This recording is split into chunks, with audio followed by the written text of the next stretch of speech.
Assalamualaikum warahmatullahi wabarakatuh. Terima kasih atas waktu yang diberikan pada saat ini. Saya Abdul Razak Kamal, masyarakat Gorontalo.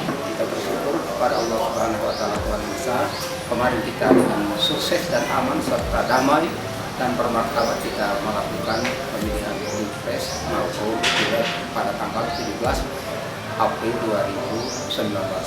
Ini bisa terjadi pertama karena rahmat dan berkah dari Allah Subhanahu Wa Taala, Tuhan yang Maha Kuasa. Suksesnya pemilihan umum kemarin itu oleh karena tingkat partisipasi daripada pemilih atau masyarakat mendatangi TPS itu cukup antusias dan terkesan sangat-sangat aman. Kita bersyukur bahwa para petugas kita dalam hal ini pihak keamanan baik TNI dan Polri sudah bekerja semaksimal mungkin untuk menjaga dan mengawal negara kesatuan Republik Indonesia ini.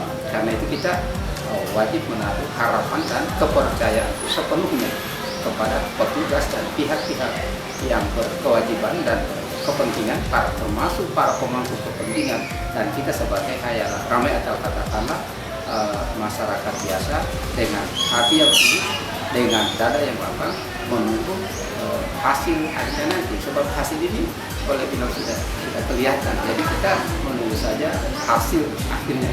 Terima kasih. Assalamualaikum warahmatullahi wabarakatuh.